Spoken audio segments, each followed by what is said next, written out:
એ વખતે 10 રૂપિયા વાપરવા હોય તો વિચાર કરવો પડે. 10 રૂપિયા એટલે બહુ મહાન કહેવાય અમારા માટે. મહાન એટલે એનો કોઈ પાર જ નહીં. અહીંથી ભુજમાં જવું હોય તો 1 રૂપિયાનો 65 પૈસા ટિકિટ. કેટલા? 1 રૂપિયાનો 65 પૈસા ટિકિટ. અને એ વગર ટિકિટે અમે જઈએ ને વગર ટિકિટે આવીએ. પછી ધીમે ધીમે પ્રગતિ કરતા કરતા કરતા કરતા ચાલુ કર્યું. તમારે તો હવે બહુ સારું છે કે ઓનલાઈન બધું થઈ ગયું ને ઓટોમેટિક અહીંથી બેંકમાં પૈસા ઉપાડીને ડાયરેક્ટ બીજા ખાતા મૂકો. એ વખતે અમારી પાસે નહોતું. અમારે પોરબંદરની અંદર હું ફસાઈ ગયો હતો ત્યારે પેલા અમૃત જાદવ પાસેથી 1 લાખ રૂપિયા મેં માગણી કરી. એ બીજા તાત્કાલિક લઈને મને આપ્યા. પછી નારાયણ મહાએ આપ્યા. એવી રીતે એ વખતે 1 લાખનું વ્યાજ 3000 રૂપિયા મહિને ચૂકવતો. ધીમે ધીમે ધીમે પોરબંદરથી લેવા એ વારી પૈસા લેવા આવવું પડે. અત્યારે તો તમારી સવલતો ઘણી થઈ ગઈ. સવલતો એટલે અહીંયા બેઠા બેઠા તમે ધારો એ કામ કરી શકો છો. પહેલાં તો અમારે ટેન્ડર લેવા ગવર્મેન્ટનું જવું તો અમારે ટેન્ડર લેવા જવાનું, પછી ભરવાનું, પાછું તે વખતે જ્યારે પાસ થાય ત્યારે બોલાવે તારીખે જવું પડે. જવું પડે કે નહીં? ને ત્યારે તો ઓનલાઈન બેઠા બેઠા ઘર બેઠા બેઠા કમ્પ્લીટલી તમે ટેન્ડર ભરીને ડાયરેક્ટ મોકલ્યું હોય અને તમે સમાચાર એ મળે કે ભાઈ તમારો ટેન્ડર પાસ. પહેલાં અમારે બહુ દોડધામ હતી. બસો એમાં મારી ઇન્ટરજીપ એ લઈને અમે બહુ દોડ્યા. એ વખતે મારા મહેતાજી હતા, મારા બાપા એની પાસે ભણેલા. મારા બાપા પણ એની પાસે ભણેલા. એ મહેતાજીએ મને બહુ સપોર્ટ આપ્યો. એ સરંગ લગભગ એ વખતે મને ખબર છે લગભગ 10 થી 12 વર્ષ મારી પાસે રહ્યા અને એક્સપાયર થઈ ગયા. પછી બીજા નંબરની અંદર બાબુલાલ ખત્રી આવ્યા. એ પણ 10 વર્ષ રહ્યા. ત્રીજા નંબરની અંદર પેલા શાંતિલાલ બારોટ આવ્યા 1500 રૂપિયાનો પગારમાં. કેટલો પગાર? આખા મહિનાનો 1500 રૂપિયા પગાર.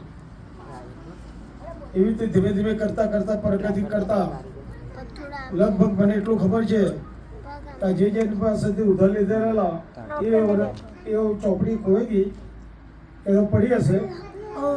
લગભગ 17,30,000 રૂપિયા મહિને ટોટલ વ્યાજ. આટલું આગળ આવવા માટે મેં વ્યાજ ચૂક્યું. એમાં દિલીપ મહા છે, નારાયણ મહા છે, પ્રતાપ કાકો મને બહુ મદદ કરતો. એ વ્યાજ થતો લેતો. જિલ્લાવાળા પરિવારમાંથી કોઈ દારો 25,000 લાવું કે 50,000 લાવું તો મને કોઈ સહકાર આપે, પણ કોઈ દારો વ્યાજ એમ નહીં. ઓખા દાદાથી ઓખા દાદી દેવરાજ તમે તો ના ઓળખો. નારાયણના દાદા, નારાયણના બાપાના બાપા. નારાયણના બાપાના બાપા હતા એ આપણા મારા હગ્ગા બાપાની ફઈ એમને ત્યાં પરણાવેલી માકુડાથી. એટલે આવી રીતે ધીમે ધીમે પ્રગતા એમને દેવીને રૂડા પ્રતાપ કે પહેલાં 240 રૂપિયા મારા બાપાને માઇક લેવા માટે 251 રૂપિયા માઇક લેવા માટે આપ્યા. ત્યારથી આ પ્રગતિ ચાલુ થઈ. જો એ વખતે પણ આ પ્રગતિ ચાલુ નથી તો મારા બાપા દરજી કામ કરતા હતા. પેન્ટની સિલાઈ 2 રૂપિયા અને શર્ટની સિલાઈ 1.5 રૂપિયા એ વખતના ભાવ. અને એ વખતે પહેલી મિટિંગ જીનાભાઈ દરજીની કરી. આજથી લગભગ મારા હિસાબની અંદર 45 વર્ષ થયા હશે. 45 વર્ષની અંદર 51 રૂપિયામાં માઇક બાંધતા હતા અમે. 51 રૂપિયા તો મારા માટે 2 ભૂંગરા ને 1 રેકોર્ડિંગ ને પેલું હારી વાળું વગાડવાનું આવે. એટલે આવું પણ બધું પ્રવૃત્તિ ચાલુ કરી. જેલાવાળાની રૂડા પડતા એટલા માટે કહે છે કે અમને ખાલી રાત્રે પૈસા કાઢી અને મારા બાપાને આપેલા 251. એટલે અત્યારે 2,51,000 જ્યારે કહીએ તો ચાલે. 100 ઘણા 1000 ઘણા કહીએ તો ચાલે. એ વખતે વાલવાળો એમ્પ્લીફાયર ગરમ થાય ત્યારે ઉપડે આવી બધી પરિસ્થિતિ. અત્યારે તો ઓટોમેટિક તરત જ લગાવો તરત ચાલુ. પેલા એવું નહીં, વાલ ગરમ થાય મેં એમ્પ્લીફાયર ગરમ થાય તો જ વાગ ન થતા વાગે. બરોબર. એટલે એ વખતે માકુ દાદી જીવતી હતી, કાંતિ કાકો ને રાતના 12 વાગે અમે પછી અહીંયા ભુજમાં એ માઇક ને એમ્પ્લીફાયર લઈને અમે ભુજમાં પાછા આવ્યા રાતના 12 વાગે. 8 વાગે બેઠા. આ ભુજ એટલે રેલવે ગાડીઓ,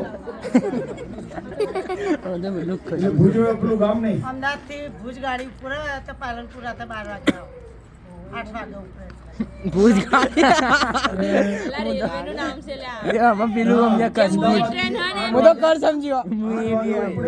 એ ગાડી પાલનપુર રાતના 12 વાગે આવે અને 12 વાગે 2 ગાડીઓ નીચે થાય.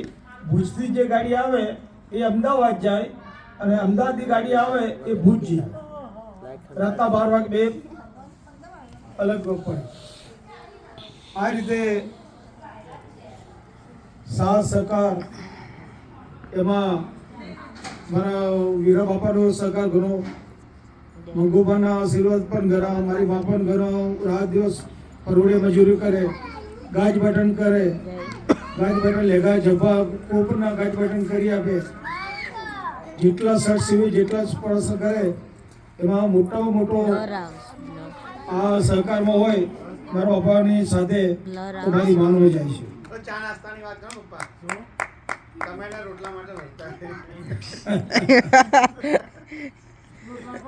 હવે ભણવાજી